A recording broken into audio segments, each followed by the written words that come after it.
Welcome to Black Gumbo Southern Gardening. I'm going to show you how to cook some of our harvest. Today, we're going to cook a butternut squash.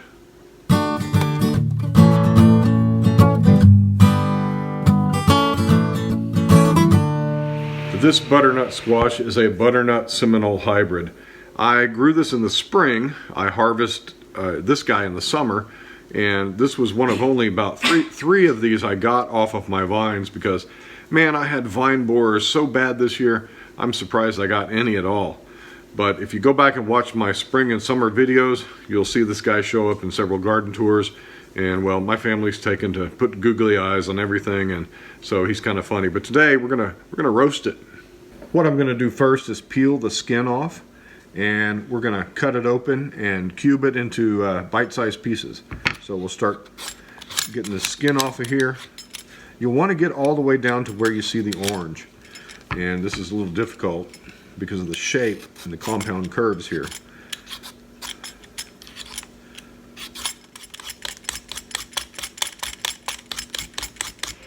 Alright, we got our squash peeled, and this is what we want to see. You can see there's a little bit of lighter flesh. You get most of that off if you can. Ideally you want it to be this bright orange here. What we're going to do is cut the end off. Look how beautiful. This has been sitting on my countertop for about 5 months. That's why these winter squashes are called winter squashes. They are a storage crop. Cut this end off as well. Alright, now I'm going to cut it in half. This is probably the most dangerous part of the whole procedure here. And be careful and cut that thing in half. Let's look at the inside. Beautiful. This is a small one, but the same goes for any kind of squash. Smells pumpkin-y. We're going to save these seeds and see what we get next year when we plant them. So let me scoop those out. Oh, made a big mess. Great. These seeds, you can roast them if you want to, make pepitas, and those are very good. But I'm going to grow them. I'm going to plant them. This is a mature fruit. One of the very few I got this year because of the vine borers. If I can get all these seeds together, we'll be in business. Let's see if we can do this without making a huge mess. While you're at it, preheat your oven to 400 or 425, somewhere in that range, whatever you like roasting at. I prefer about 400, 410, something like that. Clean as you go, folks. Clean as you go. Alright, so you see how our walls here are pretty thin. So that means if I'm going to cook everything at the same rate, I want to cut my chunks to be about the same thickness as those walls. And those walls are about maybe a ½ inch thick. I'm just going to cube everything up and throw it in a bowl. Now you could go bigger than this. Smaller the pieces, the quicker they roast.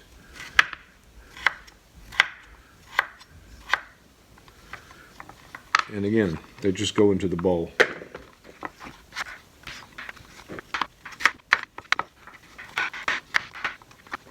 I like this orange color. This is a very good success for me from my garden this spring. These were very difficult to grow because of the pest pressure. The other larger fruits that I got off of these vines had vine borers in them, in the fruits themselves. They had progressed up the vine and entered through the stem of the fruit, and that was very discouraging. But this one I've been sitting on and watching and waiting as it cured on my countertop for 5 months or so, and I'm really happy to be making this tonight. Alright, what we're going to do now is put some olive oil on it and season it up. So let's do that. Other than these little stringy things, that's some good looking meat. So what we're going to do, you can season this in any kind of way you like. It's a squash, it's a sweet pumpkin flavor. So you can season this with cinnamon, with nutmeg, with brown sugar, or you can go savory. You can put some thyme in here, some garlic powder, some chili, some cayenne, and make it a savory dish. Let's see what we've got in the pantry.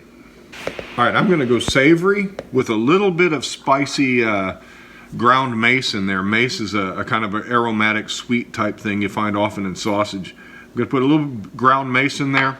I'm going to put some cayenne pepper from my garden. I'm going to put some garlic in there. I'm going to use garlic, granulated garlic today because it's easier to spread around. Salt and pepper and a little olive oil, and that's it. So let's get putting a little black pepper.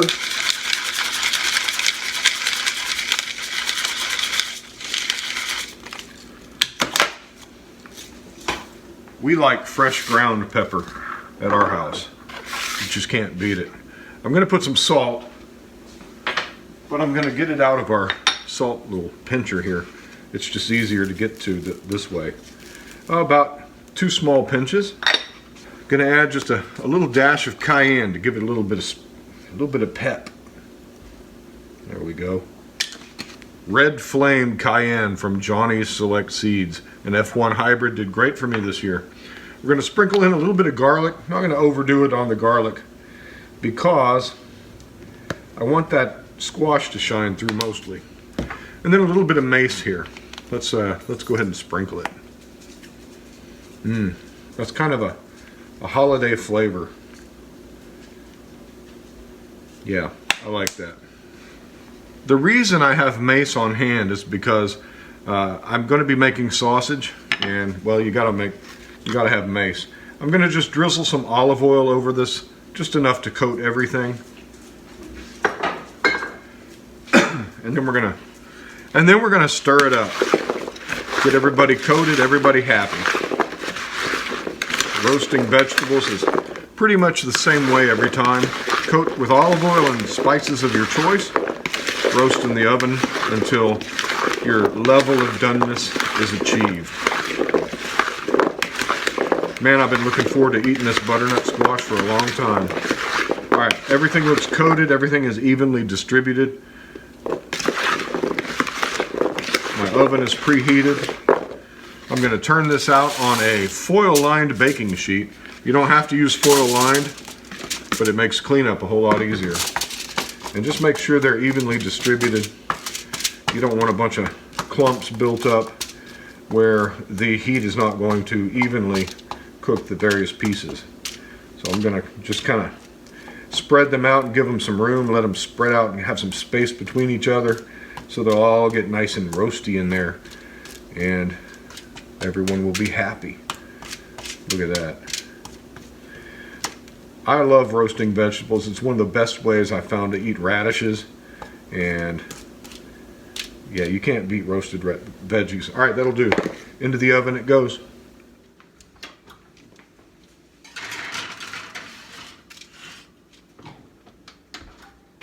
I'm going to give them 25 minutes. 20 minutes to check on them.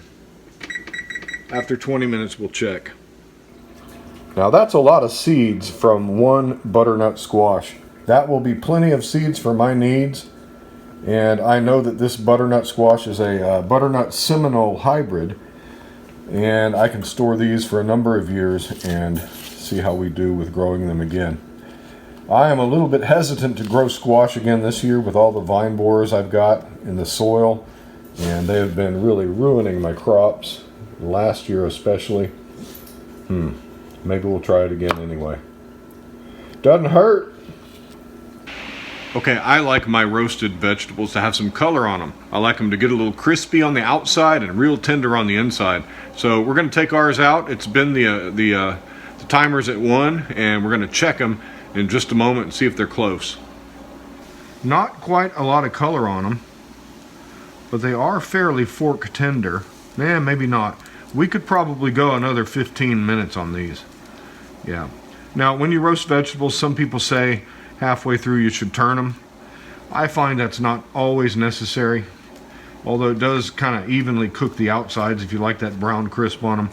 I'm not going to turn these. We're going to put them back in for another 15 or 20 minutes. We'll check on them periodically. All right, back to the oven they go.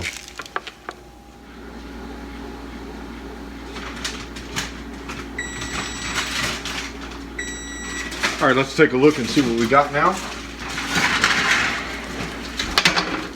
Find our fork right here.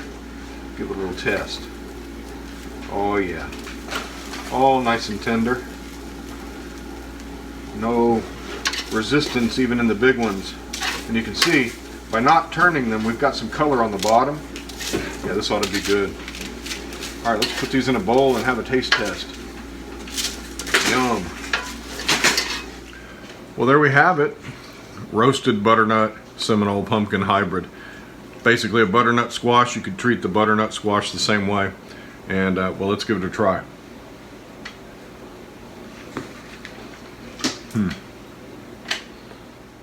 Perfect. Almost like sweet potato. In fact, I would call this sweet potato if I had tried it without knowing what it was. It's just like roasted sweet potato. It's got that sweetness, but the cayenne gives it a little boost, a little kick. The garlic gives it some savoriness. That mace gives it a light aromatic background. But the flavor of the squash itself, it's delicious. It's absolutely delicious. Highly recommended. Thank you for joining me on Black Gumbo Southern Gardening. Every now and then we do these cooking videos. Some of you really like it. If you like it, give me a thumbs up. Please subscribe to our channel, and if you'd like to learn how to grow in a small backyard context, follow my channel and teach you how to grow things like Seminole pumpkin butternut squash hybrid. And then we'll try to show you how to cook these things. Man, this is good stuff. Thanks for joining us today. We'll talk to you next time. Happy gardening to you. Bye-bye.